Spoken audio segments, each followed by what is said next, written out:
Hello everyone, welcome back to the channel. अगर अभी तक आपने मेरे चैनल को सब्सक्राइब नहीं किया तो जल्दी से चैनल को सब्सक्राइब कर दे। इस पार्ट की शुरुआत में हम देखते हैं में दो ही लोग रह गए थे और दो पर्चियां, लिन यूसन और निशिग्वांग। निशिग्वांग जब अपनी पर्ची खोलती है तो वो खाली थी, लेकिन उससे पहले ही लिन यूसन कहने लगता है कि कांग्रेचुलेशन निशिग्वांग, आप ही खाना खाने के लिए जा रही है। ये मेरी चिट तो ब्लैंक आई है। एक्चुअली जीता तो लिन यूसन था, लेकिन निशिग्वांग की खुशी की खातिर अपनी विक्ट्री उसके नाम कर दी। अब ये भी उसके प्यार का एक अलग ही अंदाज था और इस पर निशिग्वांग काफी ब्लश करने लगती है। एंड देन फाइनली वो अपने एक कॉलीग के साथ खाना टेस्ट करने के लिए जाती हैं। एंड हम देखते हैं कि यहाँ पर काफी ज्यादा लोग थे और इन सबके ही वोट काउंट होने वाले थे। अब लिन यूसन तो बॉस था, ऑफ कोर्स वो बिना परमिशन के भी यहाँ पर आ सकता था, तो वो आ जाता है और निशिग्वांग को ज्वाइन कर लेता है और उसे कहता है कि वोट हम हाफ हाफ शेयर कर लेंगे। अब ये लोग बैठ जाते हैं और बहुत मजे से खाना खाते हैं। निशिग्वांग जिसे वोट करने के लिए कह रही थी, लिन यूसन कहता है तुम चाहे जो मर्जी कर लो, ये चॉइस बहुत कम लोगों की होती है और इसमें तुम विनर होने वाली नहीं हो। एंड इन दी एंड ऐसा ही होता है। निशिग्वांग ने जिसे वोट किया था, जिसका खाना उसे पसंद आया था, वो हार चुका था।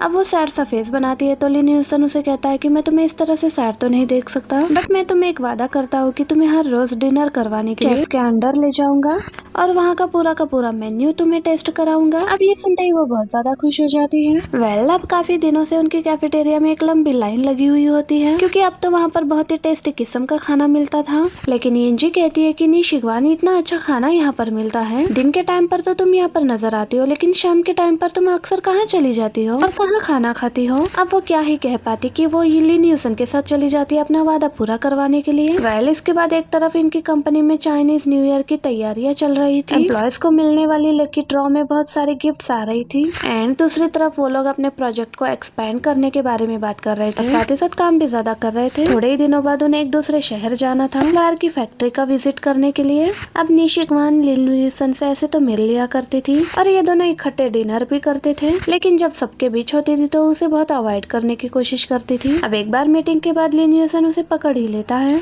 और उसे कहने लगता है कि मैं तो सिर्फ तुम्हारी वजह से ही रुका हुआ हूँ, दुनिया के सामने कुछ नहीं बता सकता, वरना मैं तो अपने प्यार पर गर्व करता हूँ और मैं तो तुम्हें ओपनली सबके सामने परसीव करना चाहता हूँ। हमारी कंपनी में डेटिंग के खिलाफ कोई भी रूल्स नहीं है। मैं पूरी दुनिया में ये ऐलान करके तुम्हारा दिल जीतना चाहता हूँ, लेकिन क्या करूँ, तुम शर्मिली ही बहुत हो, तुम्हें ऑकवर्ड फील ना हो इसीलिए पीछे हो जाता हूँ। और फिर इतने में यहाँ ऊपर से यिनजी आ जाती है। फाइल साइन करवाते ही वो शिगवान को साइड पर ले जाती है और उससे पूछने लगती है कि मेरी सच्ची फ्रेंड हो तो सच सच बताओ, मुझे ऐसा लगता है कि लिन यूसन तुम्हें लाइक करता है, क्या उसने तुम्हें परसीव किया है क्या?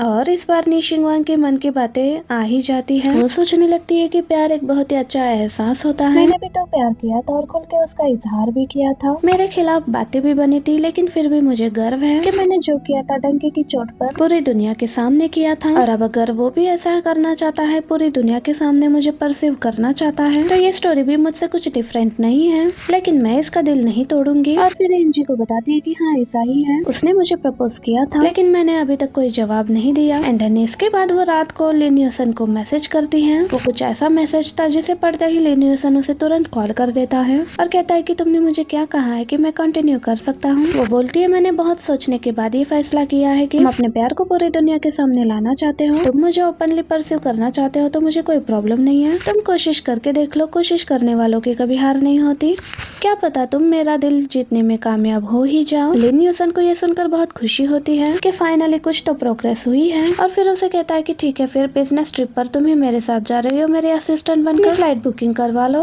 वेल, अब ये लोग फ्लाई करके दूसरे सिटी पहुंच जाते हैं। यहाँ पर लिन यूसन और निशिग्वांग के साथ दो और कोलिग्स भी थे। वो लोग जाते हैं, पहले तो फैक्ट्री का विजिट करते हैं और सप्लायर से भी मीटिंग करते हैं, जिनके इनके साथ बहुत अच्छी ठीक ठाक मीटिंग भी हुई थी। और यहाँ पर इस सप्लायर को ये सुनकर बहुत अच्छी खुशी होती है कि मिस्टर मो आप लोगों के डिपार्टमेंट से निकाले जा चुके हैं ना। उसने काफी अरसे से सप्लायर्स को ब्लॉक करके अपने किकबैक वाले सप्लायर्स को रखा हुआ था। इसके बाद यहाँ से वापस जाते हुए सब लोग एक इवेंट में थे और इसी काम को लेकर डिस्कशन कर रहे थे। इसके बाद निशिग्वांग उससे बात करती है कि तुमने मुझे उस नया ऐप के बारे में नहीं बताया। लिन यूसन रिप्लाई करता है कि ओ सॉरी, मैंने तुम्हें नहीं बताया, बताना भूल गया। और दोनों एम्प्लॉयज उनके दुकान ही खड़े हो जाते हैं। ये दोनों किस तरह से बातें कर रहे हैं जैसे दोनों कपल हो। पहले ये लोग अपने होटल पहुँचते हैं। यहाँ पर दो लोगों को रूम शेयर करना था, गर्ल्स एक तरफ और बॉयज एक तरफ, और दोनों कमरों में एक फ्री का वाउचर भी मिला था स्पा के लिए। तो उसकी कॉलीग मिसेस चेन कहती है कि बॉयज अक्सर स्पा कराने का कोई शौक नहीं रखते, देखो अगर उनका वाउचर फ्री पड़ा हो तो दोनों जाते हैं। और यही बात वो मैसेज करके लिन यूसन से पूछती है। उसका रूममेट तो बिल्कुल भी वहाँ पर नहीं जाना चाहता था, लेकिन ये कहता है कि वाउचर को वेस्ट मत करो, तुरंत ही वहाँ जाओ। और फिर मैसेज करके शिगवान को बताता है कि वो तो मरा जा रहा है स्पा करवाने के लिए, उन दोनों को जाने दो, तुम मेरे साथ चलो। और फिर वो दोनों तो स्पा कराने के लिए जाते हैं और ये दोनों अपनी एंजॉयमेंट करवाने के लिए ये दोनों वहाँ की नाइट मार्केट एंजॉय करते हैं। और शिगवान की फोन में कुछ प्रॉब्लम हो गया था, इसलिए वो नया फोन बाय करने के लिए जाती है। वहाँ की सेल्स गर्ल इसे कहने लगती है कि जैसा फोन आपके बॉयफ्रेंड के पास है बिल्कुल वैसा ही पिंक कलर में हमारे पास पड़ा हुआ है, आप वही ले लो, आप दोनों मैचिंग लगोगे। वेल अपनी शिगवा भी वही फोन ले लेती है। अब ये फोन लेने के बाद जैसे इसमें एक ऐप इंस्टॉल करती है तो यहाँ पर सबसे पहले फ्रेंड रिक्वेस्ट लिन यूसन की ही आती है उसे। वो कहता है मैं कुछ हिस्ट्री क्रिएट करना चाहता था तुम्हारे इस नए फोन सेट के साथ। देन इसके बाद जैसे ये वापस आती है तो मिस चेन के लिए ये एक गिफ्ट लेकर आई थी और ये एक केक था और ये कहने लगती है कि लिन यूसन को ये बहुत पसंद आया था। ये सुनकर मिस चेन कहने लगती है कि वैसे तो मुझे पता नहीं चलता कि कौन डेट कर रहा है और कौन नहीं, लेकिन अंधे को भी नजर आ जाएगा कि तुम दोनों डेट कर रहे हो। इसके साथ ही वो उसे कहने लगती है कि तुम्हें थोड़ा संभल कर रहना चाहिए, तुम्हें पता है पहले पिछली कंपनी में जहाँ पर मैं जॉब करती थी मेरा ट्रैक रिकॉर्ड हर तरह से बिल्कुल क्लियर था, लेकिन कुछ लोग थे जो मेरे काम और मेरे प्रमोशन से मुझसे जेलस थे और उन्होंने मेरे खिलाफ एक साजिश रची थी, मुझे बदनाम कर दिया था मेरे पर्सनल मैटर्स और मेरे पर्सनल लाइफ को लेकर। और इसी वजह से मैं वहाँ पर इतनी ह्यूमिलेटेड फील करती थी कि मैंने वहाँ पर जॉब ही छोड़ दी थी। और ये बात कहीं ना कहीं शिगवा को अपने साथ मैच होते हुए दिखाई दे रही थी। उसने भी कुछ बुरा नहीं किया था, लेकिन कैंपस में उसे लेकर कुछ इस तरह की बातें की गई थी कि वो ह्यूमिलेटेड फील करती थी और खुद को एक्सप्लेन भी नहीं कर पाती थी। शिगवान को मिस चेन के लिए बहुत बुरा लगता है और वो उनसे कहती है मिस चेन आप फिक्र ना करे, कोई ऐसी पॉलिसी बनानी चाहिए कि इसके बाद लोगों को उनकी लव लाइफ को लेकर उनके साथ ह्यूमिलेटेड ना किया जाए। मिस चेन कहने लगती है कि तुम तो नए नए काम पर आई हो पर ऐसे बोल रही हो जैसे तुम मेरी बॉस हो, लेकिन उन्हें क्या पता था कि कंपनी के 50% शेयर इसी के पास है। शिगवान कहती है कि आपकी बात भी बिल्कुल सही है और वो पूरी दुनिया के सामने खुलकर प्यार को इजहार करना चाहता है, मुझे लगता है कि उसे रोकना नहीं चाहिए। अब उसे काफी देर अपने दिल की बात करने के बाद उसे रियलाइज होता है कि मैं ये क्या कह बैठी। कहती है कि मिस चेन मैं वाकई में लिन यूसन के साथ रिलेशनशिप में नहीं हूँ, वो कहाँ इस पर एतबार करने वाली थी। यूसन तो सिर्फ उसे परसिव कर रहा था, इसने कहा उसे अभी तक यस कहा था, वो डेट नहीं कर रहे थे, अब ये उन्हें समझा नहीं सकती थी। वेल अब इन सबका बिजनेस ट्रिप तो बहुत अच्छा रहा था और आज के दिन नाश्ते के बाद दोपहर को इनकी वापसी की फ्लाइट थी, लेकिन लिन यूसन शिगवा से कहने लगता है कि जैसे कि मिस चेन को हमारे बारे में पहले से ही कुछ न कुछ तो अंदाजा था, अंदाजा हो ही चुका है तो अच्छी बात है, मुझे कोई झूठे बहाने बनाने नहीं पड़ेंगे। अब ये दोनों जैसे ही आते हैं तो लिन यूसन उनसे बोलने लगता है कि आप दोनों आज वापस जा रहे हैं, लेकिन मैं और शिगवान नहीं, क्योंकि मुझे शिगवा के बारे में पता चला है कि इसे फ्लाइट से डर लगता है, तो हम ट्रेन पकड़ कर आएंगे, लेकिन ट्रेन का रास्ता बहुत लंबा है, हमें पहुँचते पहुँचते 2 दिन लग जाएंगे। एक्चुअली वो इस जगह को अकेले अकेले ही शिगवा के साथ एक्सप्लोर करना चाहता था। जाते ही ये कहती है कि फ्लाइट तो मैं जरूर पकड़ूंगी, ट्रेन का सफर मुझसे सहा नहीं जाएगा, ये बहुत लंबा है। हाँ लेकिन आज की नहीं बल्कि कल की, और आज के दिन हम दोनों मिलकर पूरी जगह को एक्सप्लोर करेंगे, लेकिन एक शर्त पर तुम्हारे साथ चलूंगी, तुम मेरा हैंडबैग भी पकड़ोगे और सारे खाने के बिल तुम ही पे करोगे। इसे तो यही चाहिए था। और इसके बाद ये दोनों जाते एक जगह पर शॉपिंग करने के लिए, यहाँ पर ये अपने फोन के लिए एक केसेस देखने लगती है और यहीं पर लिन यूसन को एक फोन केस बहुत पसंद आया था, लेकिन वो इतना क्वियर सा था कि वो बॉस पर बिल्कुल सूट नहीं होता था। तो वो कहने लगता है कि आजकल मैं छुट्टी पर हूँ तो ये 2 दिन मैं यही से वेकेशन पर यूज करूंगा। वेल अपने एक प्रोजेक्ट के लिए शिगवा को कुछ हेल्प चाहिए थी, तो ये यहाँ के कुछ लोगों के पास आती है जो उसे गार्डन की विजिट करवाते हैं, क्योंकि इसी तरह का प्रोजेक्ट उसे अपने एक प्लान पर इम्प्लीमेंट करना था। यहाँ पर नोट डाउन करने के लिए वो अपने बैग में से कुछ निकालती है। वो ये देखकर वो एम्प्लॉय तो हैरान रह जाता है, ये तो तुम्हारा बॉस है ना, तो उसने तुम्हारा हैंडबैग क्यों उठाया है। तो शिगवान कहती है कि ये प्रोजेक्ट उसका नहीं बल्कि इस प्रोजेक्ट के हेड मैं हूँ, तो इस तरह से इस प्रोजेक्ट की बॉस मैं नहीं हो गई। वेल अब वो एम्प्लॉय शिगवा को इस प्रोजेक्ट के सारे डिटेल्स दे देता है एंड देन इसके बाद ये लोग यहाँ से चले गए थे, तो उसकी आदमी की कोलीग उसके पास आती है और उसे कहने लगती है ये कैसा क्वेश्चन था, क्या तुम्हें साफ नजर नहीं आ रहा था कि लिन यूसन ने उस लड़की का बैग क्यों पकड़ा हुआ था। तो वो बेवकूफ कहने लगता है कि हाँ, सोचने के बाद मुझे भी ये अंदाजा हुआ कि लिन यूसन एक बहुत ही नाइस बॉस है। एक बार मैं भी अपने बॉस के साथ विजिट पर गया था, मेरे पास सामान ज्यादा था, मेरे बॉस ने भी मेरा बैग उठा लिया था, इसमें कोई बड़ी बात नहीं।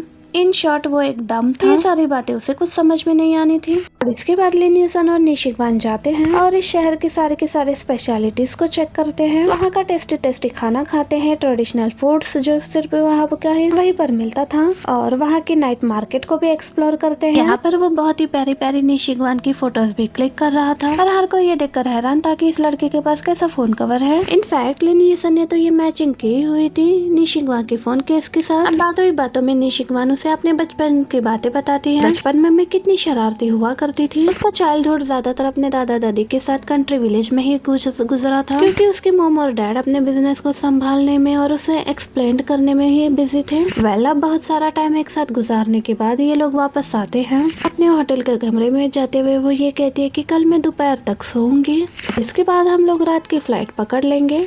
इसे उसके साथ टाइम गुजार कर बहुत मजा आया था। इतने में लिन यूसन उसे मैसेज करके कह रहा था, कल मैं मॉर्निंग ही उठ जाऊंगा, तुम अच्छे से रेस्ट करना। मैंने तुम्हारे लिए एक छोटा सा सरप्राइज प्रिपेयर किया है, लेकिन ये नहीं पता कि ये तुम्हारे काम आता है या नहीं। एक्चुअली इन दोनों की जो भी जगह विजिट करने की रह गई थी वो वहाँ पर अकेले ही गया था और वहाँ की सारी ट्रेडिशनल फूड थोड़ी थोड़ी इकट्ठी कर ली थी और उसकी फ्रेंड्स के लिए बहुत सारे गिफ्ट्स भी लिए थे। और उसे कहता है कि मुझे पता चला कि तुम फ्लाइट से बहुत डरती हो, तो ये कुछ खाना है जो हम फ्लाइट्स पर ले जा सकते हैं। इससे तुम्हारा ध्यान भटका रहेगा और शायद तुम बेटर फील करोगी। अब रास्ते में थोड़ी बहुत टर्बुलेंस होती है तो वो डर जाती है। डर के मारे फिर उसका हाथ पकड़ लेती है। फिर वो उसे शांत कराता है और उसका ध्यान भटकाने के लिए उसका फेवरेट फूड देने लगता है। जिसके बाद उससे कहा था कि ये सारे गिफ्ट्स अपने फ्रेंड्स के लिए भी लेकर जाना, उन्हें पसंद आएंगे, और अगर तुम्हारा दिल जीतना है तो तुम्हारे फ्रेंड्स का तो पहले ही जीतना होगा। अब वो लोग वापस जा रहे थे तो रास्ते में शंघाई भी और यहाँ पर वो उसी टेम्पल में दोबारा विजिट करना चाहती थी जहाँ पर उसने लिन यूसन के लिए बद्दुआ की थी कि वो गायब हो जाए। और अब जाती है और विश करने लगती है कि ये बंदा तो बहुत अच्छा निकला, सॉरी क्योंकि मैंने गलत विश मांग ली थी। अब मैं ये विश मांगना चाहती हूँ कि ये हमेशा खुश और सेफ और साउंड रहे और मेरी लाइफ से कभी भी डिसअपियर ना रहे, बल्कि हमेशा मेरे इर्द गिर्द ही मौजूद हो। अब ये विश मांगते ही जैसे ही वो बाहर आती है, लिन यूसन पूछता है ऐसा क्या इम्पोर्टेंट तुम्हें मांगना था, तो वो कहती है विशेष अगर बता दी जाए तो वो पूरी नहीं होती। नेक्स्ट सीन में हमें हुआया बैंक को दिखाते हैं जहाँ पर वो लोग एक कंपनी में इन्वेस्टमेंट करने वाले थे। इसके बारे में पिछली मीटिंग में क्रिस बहुत दबाव देकर कह रही थी कि ये बहुत फायदेमंद डील होगी, लेकिन इन दी एंड थोड़े दिनों बाद वो कंपनी अब डूब गई थी और इनको भी डूबने से किसने बचाया था, वो जुआंगशु था जिसने अपना एनालिस्ट दिया था और रिस्क मैनेजर के रिपोर्ट के अकॉर्डिंग उसने उनको वहाँ पर इन्वेस्टमेंट करने से रोक दिया था। अगर जुआंगशु इनको इतना अच्छा मशवरा ना देता शायद आज वो लोग फायर हो चुके होते। अब ये सारा कुछ अंदाजा होने के बाद क्रिस को रियलाइज होता है कि जुआंगशु सच में कैपेबल है। ये उसके पास आकर उसे सॉरी करने लगती है कि मैं तुम्हारे बारे में गलत सोचा करती थी। इनके बीच जो हमेशा लड़ाई झगड़ा ही रहता था फाइनली पीसफुल हो जाते हैं और ये कहती है कि आज हमारी दोस्ती की शुरुआत इस तरह से होगी कि आज मैं सबको डिनर करवाऊंगी। अब ये 6 कॉलीग्स इकट्ठे हो जाते हैं और जाकर एक जगह पर डिनर भी करते हैं और साथ में ड्रिंक भी। यहाँ पर सबकी नजर में एक जुआंगशु ही था जो हैंडसम भी था और सबसे ज्यादा कैपेबल भी। इतने में उसे एक कॉल आ जाती है और वो बोलने लगता है कि मुझे आने में देर हो जाएगी, तुम सो जाओ। और सब सोचने लगते हैं कि ये अपने गर्लफ्रेंड को कह रहा है। सब पूछते हैं तो ये कहता है कि ऐसा कुछ नहीं है, मैं सिंगल हूँ और ये मेरे भाई का कॉल था जो यहाँ पर मुझसे मिलने के लिए शंघाई आया है। इसके बाद जुआंगशु जब घर पहुँचता है तो वो बहुत ही ज्यादा ड्रंक था। अब तो ये उसकी आदत ही बन चुकी थी लेट आना और ड्रंक होना, और ये गम था निशिगवा को रिजेक्ट करने का जो उसे अंदर ही अंदर खाए जा रहा था। टेबल पर उन लोगों की ग्रेजुएशन की एक फोटो पड़ी थी, वो उठाता है, फोटो को उठाता है और कहने लगता है कि तुम शंघाई में होती तो क्या तुम मेरी केयर करती, क्या तुम्हें फिक्र होती कि मैं इस तरह से ज्यादा ड्रिंक करता हूँ और घर लेट आता हूँ, मेरी केयर किया करती। फोटो में किसे देखकर बात किया करता था। पहले तो उसे लगता है कि रॉन्ग है, फिर उसे ख्याल आता है कि रॉन्ग तो शंघाई में ही है, फिर उसे समझ में आता है कि मेरा भाई रॉन्ग को नहीं बल्कि फोटो में निशिगवा को देख रहा है। दूसरी तरफ हमें निशिगवा को दिखाते हैं जो अपने प्रोजेक्ट पर एक प्रपोजल प्रिपेयर कर लिया था और उसी से रिलेटेड इम्प्लीमेंट करने की बात हो रही थी। तो फाइनेंस और टेक्निकल डिपार्टमेंट वाले भी वहाँ पर बैठे हुए थे। ये इसे कहता है कि तुम इस मीटिंग में आ जाओ, तुम्हें बहुत कुछ सीखने को मिलेगा। और यहाँ पर बातों ही बातों में फाइनेंस डिपार्टमेंट वाले इन्हें बताते हैं कि एक्चुअली युआंगचंग कंपनी आधे शेयर्स तो रखती है लेकिन अभी तक उन्होंने पेमेंट क्लियर नहीं किया। बहुत बार कहा है, अब भी अगर ना की तो उन्हें लीगल नोटिस भेज देंगे। एक्चुअली उसके डैड इस कंपनी से अपना हाथ उठाना चाहते थे क्योंकि उन्हें लग रहा था यहाँ पर मेरा ज्यादा फायदा नहीं है। अब ये बात जैसे निशिगवा को पता चलती है तो उसे बहुत बुरा फील होता है है। ये लोग तो नहीं जानते थे कि ये मिस्टर नी युआंग चंग की ही बेटी है। इसी बात को लेकर वो अपसेट थी और इतने में रूही से कॉल आती है जो इसके साथ प्लानिंग कर रहा था न्यू ईयर पर मिलने की। चाइनीज न्यू ईयर पर इन लोगों ने कहीं स्कीइंग पर जाने का प्रोग्राम किया था और इसी के लिए इन लोगों ने चोंगबाई माउंटेन को चूज किया था। थोड़े ही दिन रह गए थे छुट्टियों के लिए और ये सारे बहुत एक्साइटेड थे और इसी बारे में जियांग रूही अपने फ्रेंड्स के साथ भी बात कर रहा था, वहाँ पर कौन सी जगह बेटर है और कौन सा फार्म हाउस अच्छा रहेगा। अब ये सारा कुछ ये ग्रुप में ही डिस्कस कर रहा था और यहीं पर जुआंगशु का भाई जुआंगफाई वो भी इसी ग्रुप में शामिल था और इसे पता चल जाता है कि ये अपनी फैमिली के साथ कहाँ पर जा रहा है। इसी मोमेंट पर हमारा ये पार्ट भी यहीं पर एंड हो जाता है। वीडियो अच्छी लगी तो प्लीज वीडियो को लाइक एंड चैनल को सब्सक्राइब जरूर कीजिएगा। मैं आपसे मिलती हूँ इसके नेक्स्ट एपिसोड में। Thank you for watching, bye bye.